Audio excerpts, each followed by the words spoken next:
Baik, Assalamualaikum warahmatullahi wabarakatuh. Sebelumnya, perkenalkan nama saya Ahmad Hussein dengan NIM 4211421009. Saya adalah salah satu mahasiswa di Rombel Fisika 4B dan di sini salah satu mata kuliah yang saya ampu adalah pengolahan data digital. Nah, pada kesempatan kali ini saya akan memberikan eh, penjelasan terkait proyek tugas akhir dari mata kuliah PDD. Nah, untuk hasil codingan yang saya akan jelaskan pada kesempatan kali ini akan saya coba jelaskan. Baik, untuk di sini yang pertama saya akan menginput atau mengimpor file audionya, di mana sini menggunakan variabel y dan fs itu di WebThread, di mana pada baris pertama program menggunakan fungsi WebThread untuk mengimpor file audio dengan lokasi yang ditentukan. Nah, fungsi ini mengembalikan dua variabel, yaitu yang tadi saya sebutkan variabel y yang berisi sinyal audio dan fs yang menyatakan frekuensi sampel dari audio tersebut. Nah, di sini untuk yang dicari dari audio itu saya memberikan eh, nama filenya itu audio_1. Nah, saya meletakkan audio tersebut di folder project PDD pada dokumen semester 4, yaitu pada semester kali ini. Kemudian di sini kita akan mengonversi sinyal menjadi vektor dengan variabel y sama dengan y. Kemudian kita memakai operator titik operator atau yang disebut disimbolkan titik dua, di mana baris ini menggunakan operator untuk mengonversi sinyal audio dari matriks menjadi sebuah vektor. Hal ini dilakukan agar sinyal dapat diproses lebih mudah dalam analisis berikutnya seperti itu.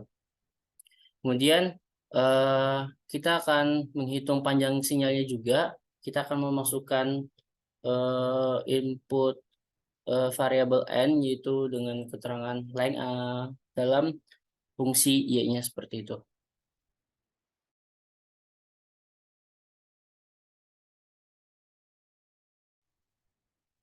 Oke, kita lanjut tadi untuk pada bagian menghitung panjang sinyalnya.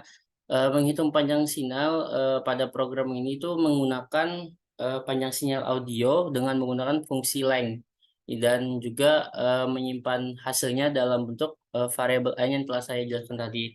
Pada panjang sinyal ini nantinya akan digunakan untuk mengatur sumbu frekuensi pada plot spektrumnya seperti itu. Kita lanjut. Kita lanjut. Nah, pada baris selanjutnya, di sini saya akan menggunakan fungsi preemphasis, di mana saya menginput nilai 0,97 dan juga ada fungsi-fungsi di bawahnya seperti itu. Untuk penjelasannya, pada preemphasis ini adalah suatu teknik yang digunakan untuk meningkatkan amplitudo amplitude frekuensi tinggi dalam sinyal audionya. Nah, pada baris ini juga program menerapkan preemphasis pada sinyal audio menggunakan filter FIR dengan koefisien 1, kemudian preemphasis. Kemudian hasil preemphasis ini disimpan dalam variabel y preemphasis yang akan digunakan dalam proses berikutnya seperti itu. Nah, eh, seperti yang saya jelaskan tadi, untuk inputannya itu saya mengambil 0,97. Eh, pada teknik ini, teknik preemphasis, teknik yang digunakan untuk meningkatkan kejelasan suara dalam sinyal audio dengan meningkatkan amplitudo frekuensi tinggi. Nah, pada langkah yang tadi di program Skylab-nya yang diberikan nilai emphasis itu diatur sebagai 9,0,97 seperti itu. Nilai emphasis yang umumnya digunakan berkisar antara 0,9 hingga 0,97. Nah, nilai 0,97 ini dipilih berdasarkan praktik umum pengalaman empiris dalam pengolahan suara. Nilai ini dapat memberikan hasil yang baik juga dalam meningkatkan kejelasan suara tanpa menyebabkan distorsi yang signifikan seperti itu. Kita masuk untuk selanjutnya di sini.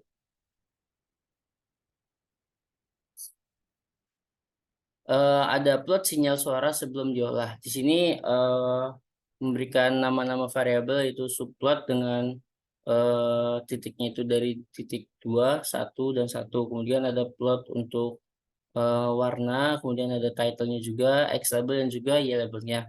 Nah, pada plot sinyal suara sebelum diolah ini, pada bagian ini, program menggunakan fungsi subplot untuk membuat tata letak gambar dengan grade itu 2 kali 1. Kemudian menggunakan fungsi plot sinyal audio sebelum diolah atau dengan variabel Y, itu warnanya biru. Kemudian program juga menambahkan judul di sini dengan label sumbu X dan juga label sumbu Y pada plot untuk memberikan informasi yang jelas mengenai sinyal audio tersebut. Seperti itu. Kemudian di sini ada juga kita gunakan plot sinyal suara setelah diolah atau menggunakan FFT. Ini sama halnya seperti yang di atas juga. Untuk penjelasannya itu pada FFT ini, bagian ini merupakan bukan, bagian ini serupa dengan bagian yang sebelumnya. Namun plot yang dibuat adalah sinyal suara setelah diolah dengan preempesis. Dalam hal ini warna plot diubah menjadi hijau untuk membedakan dengan plot sebelumnya. Nah, nanti hasil dari audio ini akan saya tunjukkan. Nanti akan terlihat perbedaan audio yang sebelum diolah dan juga setelah diolah. Kemudian kenapa menggunakan FFT ini? Eh, Program ini menggunakan fungsi FFT untuk melakukan perhitungan transformasi Fourier cepat atau fast Fourier transformation. Nah, pada sinyal audio yang telah diolah dengan preempesis, FFT adalah algoritma yang digunakan juga untuk mengubah sinyal dari domain waktu menjadi domain frekuensi. Dalam koneksi ini, FFT digunakan untuk menganalisis spektrum frekuensi sinyal suara setelah diolah, seperti itu. Hasil FFT disimpan dalam variabel Y yang akan berisi koefisien kompleks yang mewakili komponen frekuensi sinyal. Komponen nyata atau bagian-bagian dari bagian realnya. Lalu dari koefisien ini mewakili amplitudo sinyal pada frekuensi tertentu. Sedangkan komponen imajiner mewakili itu fase sinyal pada frekuensi tersebut. Gitu. Nah, kemudian dengan menggunakan FFT ini, kita dapat memperoleh informasi tentang komponen frekuensi yang ada dalam sinyal suara yang nantinya dapat digunakan untuk analisis lebih lanjut seperti pemrosesan, pemfilteran, atau visualisasi seperti itu.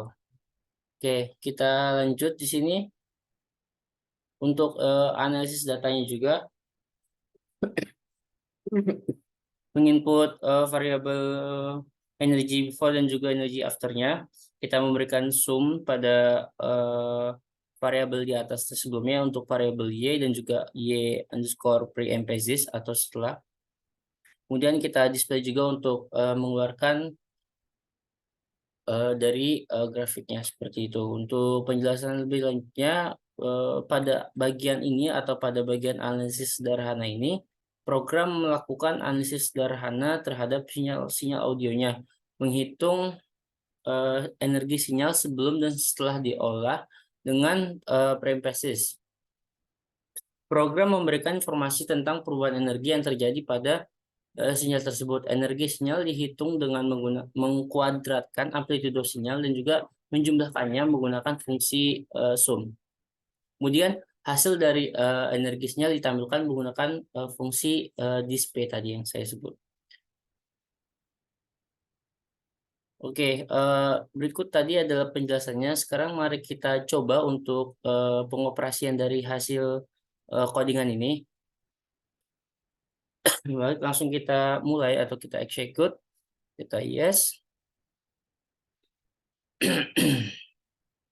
Baik, di sini akan saya tunjukkan hasilnya sebentar.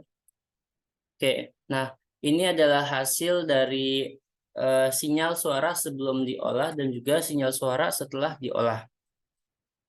Kita akan di sini kita akan melihat perbedaan yang nampak pada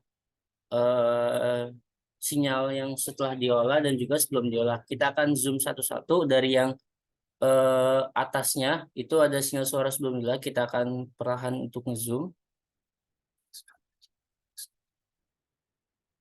Oke, kita lihat lagi. Nah, di sini adalah sinyal untuk yang sebelum diolah. Untuk selanjutnya di bawahnya adalah yang setelah diolah. Kita lihat. Oke, sebenarnya di sini sudah nampak jelas ya. Oke, setelah saya perhatikan di sini, kita perhatikan sama-sama juga terlihat bahwasanya gelombang sinyal yang dihasilkan oleh sinyal suara yang sebelum diolah dan juga sinyal suara yang setelah diolah ini mempunyai perbedaan yang cukup unik juga dan juga cukup berbeda karena kita bisa lihat sendiri gelombang sinyal yang ada pada sebelum diolah ini kita lihat ini terjadi penumpukan di satu titik atau bisa kita lihat ini tidak terlalu merenggang ke samping tapi lebih di satu titik dan juga tinggi gelombangnya seperti itu.